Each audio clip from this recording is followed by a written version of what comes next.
नमस्कार, आदाब। मेरा नाम है सरवत फातिमा और आज मैं आप सभी लोगों से एक बहुत ज़रूरी बात करने वाली हूँ। मुद्दा है लड़कियों का खतना। ये सुनकर आप में से बहुत लोग चौंक गए होंगे क्योंकि खतना आमतौर पर लड़कों का होता है। मुझे भी ऐसे ही लगता था, पर करीब 4-5 साल पहले मैंने एक किताब पढ़ी जिसका नाम था प्रिंसेस। इस बुक में लड़कियों के खतने के ऊपर काफ़ी डिटेल में लिखा गया है। तो अगर आपको इस टॉपिक में भी इंटरेस्ट है तो आप ये किताब ज़रूर पढ़ें। अब आप में से जो लोग नहीं जानते खतना क्या होता है, मैं समझाती हूँ। मुस्लिम और ज्यू समुदाय में छोटे लड़कों का जो लिंग होता है उसके आगे की खाल काट दी जाती है। पर ये तो बात हुई लड़कों की। अब आप सोच रहे होंगे कि लड़कियों के साथ क्या होता है। उनका काटा जाता है क्लिटोरिस। क्लिटोरिस उनके शरीर का एक ऐसा अंग है जिसके बारे में लोगों को बहुत कम जानकारी है। यहाँ तक कि क्लिटोरिस के लिए आम भाषा में कोई शब्द ही नहीं है। संस्कृत में इसे भग्न शिश्न कहते हैं। ये खाल का एक छोटा सा टुकड़ा होता है जो लड़कियों की वजाइना की ओपनिंग के ठीक ऊपर होता है।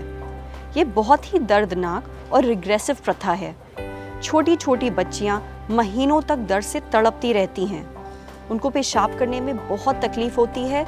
अलग अलग प्रकार के इन्फेक्शंस हो जाते हैं, सिस्ट हो जाता है। यहाँ तक कि जब वो बच्चे को जन्म देने वाली होती हैं तो उन्हें काफ़ी कॉम्प्लिकेशंस का सामना करना पड़ता है। अब जब इस प्रथा के इतने सारे नुकसान हैं तो इसे करते ही क्यों हैं? वजह सुनकर आपको और भी अजीब लगेगा। ऐसा माना जाता है कि अगर लड़कियों को क्लिटोरिस काट दिया जाए तो वो सेक्सुअली एक्साइट नहीं होंगी, उनका सेक्स करने का मन नहीं करेगा, शादी से पहले वो वर्जिन और प्योर रहेंगी। यहाँ तक कि क्लिटोरिस को हराम की बोटी भी कहा जाता है। क्या लड़कियों का सेक्स करना इतनी बुरी बात है कि उन्हें इतनी क्रूअल प्रैक्टिस से गुजरना पड़े, इतनी तकलीफ झेलनी पड़े? लड़कों के लिए ये सब किसी देश में नहीं किया जाता। खैर, फिर भी लड़कियों का खतना दुनिया के बहुत सारे देशों में होता है, जैसे रूस, मिडिल ईस्ट, अफ्रीका की बहुत सारी कंट्रीज, इंडिया और पाकिस्तान। जी हाँ, ये हमारे देश में भी होता है। भारत में एक कम्युनिटी है दाऊदी बोहरा। ये शिया मुस्लिम समुदाय का एक हिस्सा है। इनमें लड़कियों का खतना होता है। 2017 में द हिंदू ने एक ऑनलाइन सर्वे छापा था। उसके मुताबिक इस कम्युनिटी की 98% औरतों ने ये माना था कि उनका खतना हुआ है और 81% औरतों ने कहा था कि ये बंद होना चाहिए। एक महिला है मासूमा रनाल्वी। जब वो छोटी थीं तो उनका भी खतना हुआ था, ठीक उसी तरह। हाल में ही मासूमा ने हमारे प्रधानमंत्री श्री नरेंद्र मोदी को इस बारे में एक चिट्ठी भी लिखी है। वो चाहती हैं कि मोदी इस प्रथा को खत्म करने में महिलाओं की मदद करें।